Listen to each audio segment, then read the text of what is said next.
धर्मक्षेत्रे कुरुक्षेत्रे समवेतायुयुत्सवः मामकाः पाण्डवाश्चैव किमकुर्वत संजय। कर्मण्येवाधिकारस्ते मा फलेषु कदाचन मा कर्मफल हेतुर्भूर्मा ते संगोऽस्त्वकर्मणि। हरे कृष्णा। सो आज हम भगवद गीता का one of the most famous verse कर्मण्येवाधिकारस्ते इस श्लोक पर चर्चा करेंगे। इस श्लोक का नंबर है 2.47, दूसरे अध्याय का 47वां श्लोक। बहुत फेमस श्लोक है खासकर भोगियों में, क्योंकि जो मेटेरियलिस्टिक लोग हैं, क्योंकि मेटेरियलिस्टिक लोग इस श्लोक का रेफरेंस देते हुए कहते हैं कि देखो भगवान कह रहे हैं गीता में कि कर्म करो और फल की चिंता मत करो और कर्म ही पूजा है। इस तरह से इस श्लोक का रेफरेंस देते हुए ये बातें कहकर लोग कर्म करने में, अपनी जॉब बिजनेस करने में खूब रुचि रखते हैं और भगवान की भक्ति करने का उनको ये श्लोक बहाना लगता है। मतलब उनको बहाना मिल गया बहुत बड़ा भगवान की भक्ति ना करने का इस श्लोक के माध्यम से। इसलिए ये श्लोक बहुत मेटेरियलिस्टिक लोगों में फेमस है। डिवोटीज़ के लिए वो इतनी महत्वपूर्णता नहीं है। डिवोटीज़ के लिए सबसे टॉप मोस्ट श्लोक गीता कौन सा है? सर्वधर्मान् परित्यज्य मामेकं शरणं व्रज। तो ये श्लोक है, डिवोटीज़ के लिए बहुत वैल्यू है अगर इसको हम डिवोशनल एंगल से समझें इस श्लोक को। तो इस श्लोक क्या है? कर्मण्येवाधिकारस्ते मा फलेषु कदाचन। भगवान कृष्ण अर्जुन को कह रहे हैं कि अर्जुन कर्म पर तुम्हारा अधिकार है।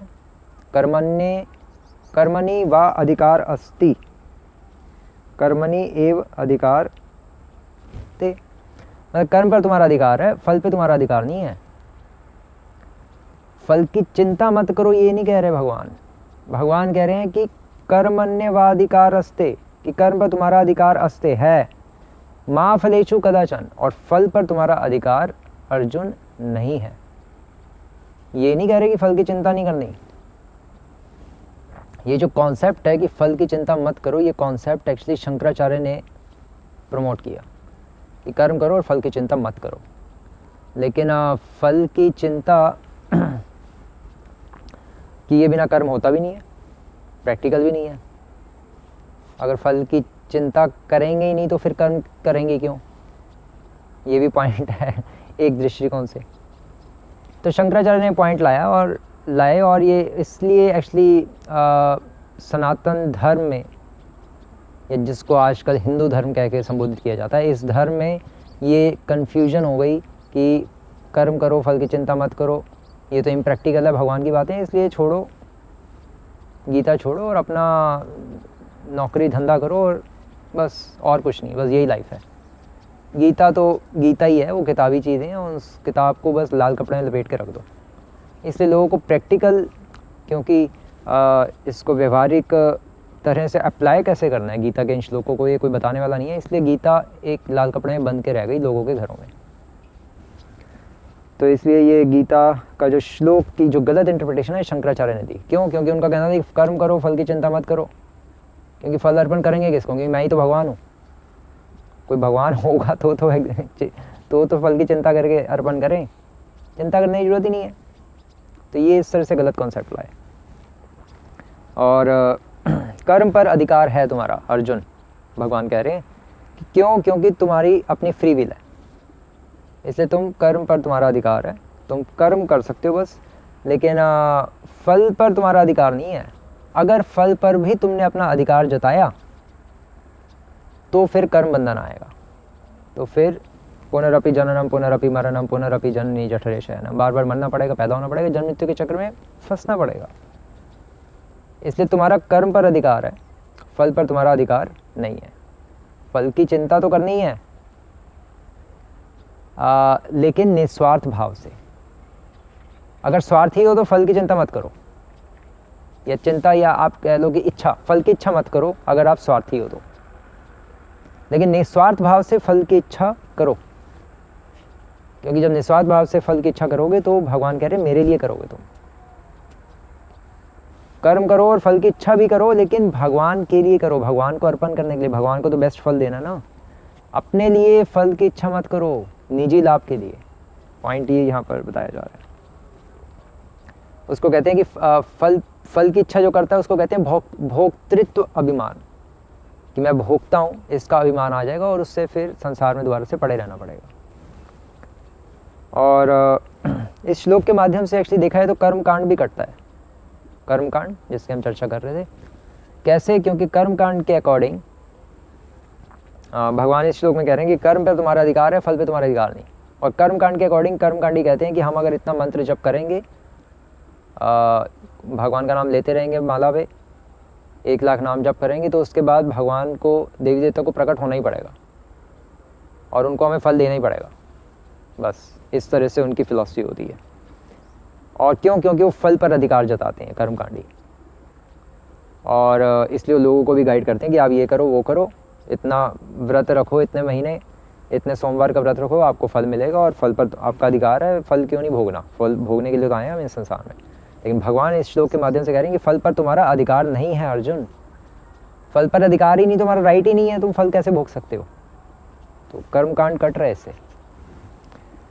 और माँ कर्म फल हेतुर्भूर, और भगवान कह रहे हैं कि कर्म के फल के हेतु भी तुम मत बनो, कर्म के फल के तुम कारण मत समझो अपने आप को कि मैंने जो मेहनत की थी उसके कारण से फल मिला है।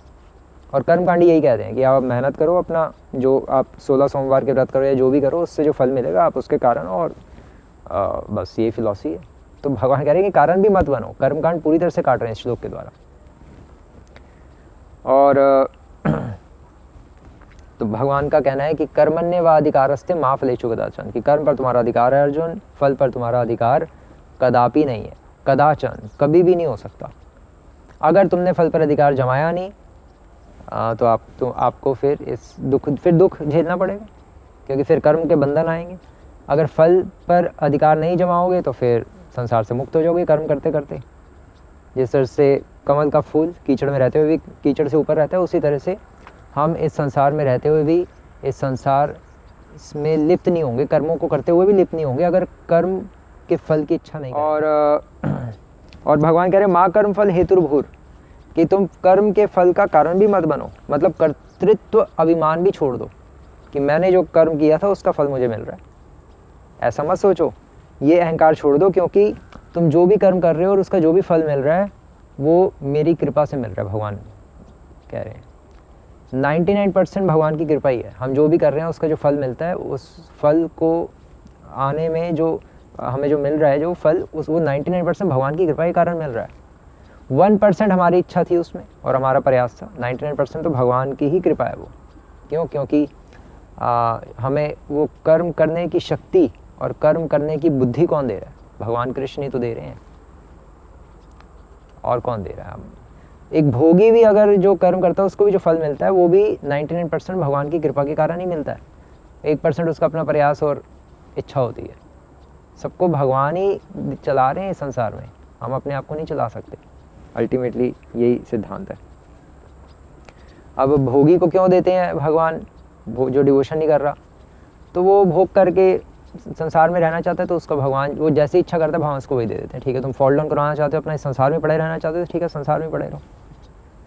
इस तरह से कर्म ना करने से कभी आसक्त भी मत हो, ये सोचकर कि ये तो बहुत झंझट है, अगर मैं कर्म करूँगा तो फल की इच्छा तो मैं करूँगा ही, और फल की इच्छा करूँगा तो फिर कर्म बंधन होगा, इसलिए मैं कर्म ही नहीं करता, भाग जाता हूँ मैं जंगल, अपना स्वधर्म ही छोड़ देता हूँ।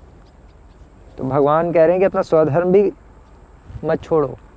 ये मत सोचो कि मैं कर्म नहीं करूँगा, नहीं, कर्म करो अपना, लेकिन फल को मुझे अर्पण करो, फल को अपने पास मत रखो, और फल का कारण भी खुद मत समझो अपने आप को। ना भोक्तृत्व अभिमान रखो, ना कर्तृत्व अभिमान रखो कि मैं भोगता हूँ फल का, और ना कर्तृत्व अभिमान कि मैं करने वाला हूँ।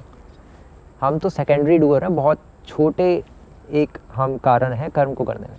मुख्य कारण तो भगवान है, क्योंकि भगवान ने तो हमें शक्ति और बुद्धि दी है कर्म करने की। तो इस तरह से इस श्लोक में बता रहे हैं। और प्रभुपाद जी बता रहे हैं कि 3 प्रकार के कर्म होते हैं, एक होता है कर्म, एक होता है विकर्म, और एक होता है अकर्म। कर्म मतलब जो हमारा स्वधर्म है, जो हमें करना चाहिए वर्णाश्रम के अंतर्गत, ब्राह्मण क्षत्रिय वैश्य शूद्र जो अपने अपने कर्म करते हैं। अपनी अपनी प्रवृत्ति के अनुसार।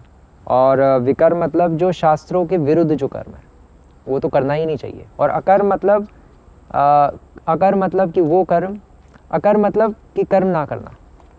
मतलब भगवान कह रहे हैं ना, माते संगोस्त कर्मणि, कि कर्म ना करने से भी आसक्त मत हो कि मैं कर्म नहीं करूँगा। अकर्म से आसक्त मत हो। किससे आसक्त हो? कर्म से आसक्त हो, अपने स्वधर्म से आसक्त हो। स्वधर्म पालन करो, क्योंकि स्वधर्म अर्जुन, अभी तुम्हारा स्वधर्म मेरी सेवा भी है। और इस संसार से निकल जाओ, बस। इस तरह से भगवान इस श्लोक की व्याख्या कर रहे हैं। हरे कृष्णा। श्रील प्रभुपाद की